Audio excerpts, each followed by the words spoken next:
convicção dos deputados foi formada a partir de um relatório, a meu ver, equivocado, que não apontou atos, que não apontou o dolo, mas que, na dúvida, a denúncia prossegue.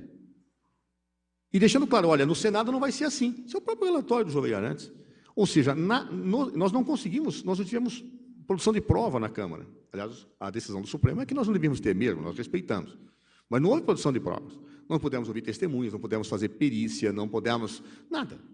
Ou seja, e mais ainda, uma confusão demoníaca formada, porque vários fatos eram colocados, sendo que a acusação era apenas duas. E agora o Supremo, felizmente, delimitou claramente o objeto.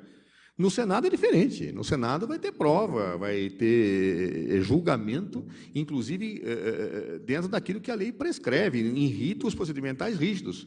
A própria lei fala que é o presidente do Supremo Tribunal Federal que preside o julgamento. Então, é um outro contexto, uma outra realidade.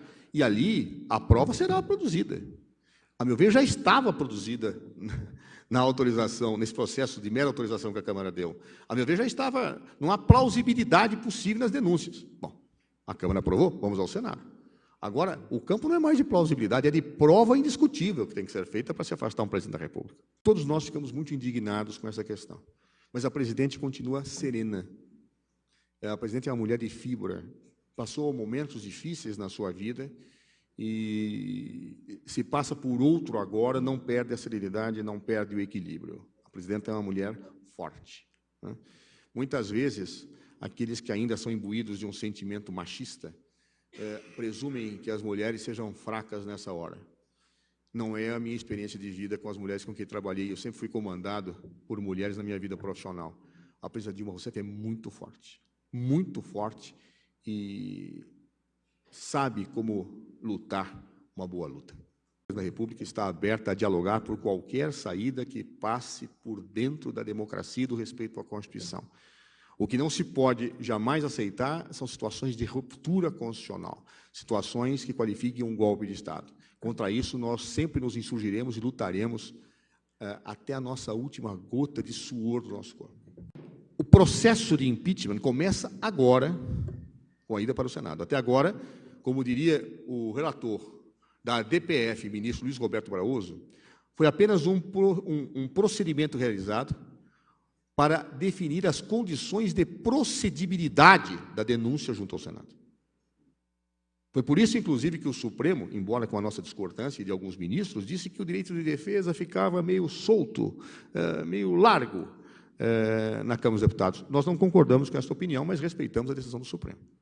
Claro, porque acho que, em qualquer procedimento, o direito de defesa deveria se fazer presente por ser uma decorrência do artigo 5º, 55 da Constituição Federal, que diz que o direito de defesa deve ocorrer de forma plena, com contraditório, em qualquer procedimento. A meu juízo, deveria também acontecer nesta etapa da Câmara. Mas não foi assim que o Supremo Tribunal Federal entendeu, e eu respeito. Mas daqui para frente, é indiscutível. Todos os rigores formais da defesa terão que ser respeitados. Tudo terá que ser provado, e o processo, portanto, começa no Senado. Claro, há que se ter claro isso, para que nós possamos entender toda a situação jurídica de como funciona um processo dessa natureza. Segundo lugar, esta tristeza e esta indignação ainda se afirma por um fato que não pode passar desapercebido. A senhora presidente da República, concretamente, não é acusada de desviar um níquel sequer num país que investiga e passa limpo sua situação de corrupção. Indiscutivelmente, a senhora presidente da República é uma mulher honesta, uma mulher que não está envolvida em atos de corrupção, uma mulher cujo nome não consta em nenhuma lista de propinas, uma mulher que não tem contas no exterior.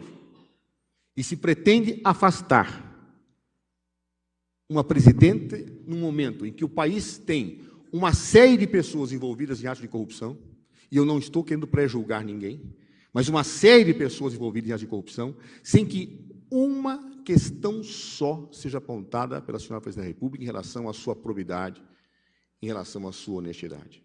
Argumenta-se com uma situação orçamentária que foi praticada por vários governos para afastá-lo.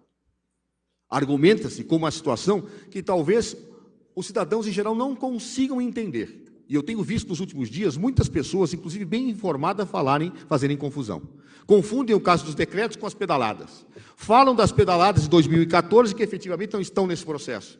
Confunde-se, e eu vi hoje atentamente toda a sessão da Câmara, falam-se de um conjunto de fatos, que não são aqueles que efetivamente estão sendo analisados, e dos quais nós nunca pudemos nos defender, porque você só consegue se defender daquilo que é acusado. E nós somos acusados objetivamente, como reconheceu o Supremo Tribunal Federal, apenas dos decretos de suplementação e das pedaladas. Outros fatos mencionados, e que visivelmente ensejaram a decisão de alguns senhores parlamentares, são objetivamente fatos estranhos ao processo. Isso não é legalismo. Isto é a afirmação de que uma pessoa só pode ser julgada por aquilo que é acusado e se defendeu. E foi por isso que nós advertimos que o presidente da Câmara induziu a esta confusão propositalmente. Até porque é fator de indignação nosso a maneira com que esse processo de impeachment foi conduzido na Câmara.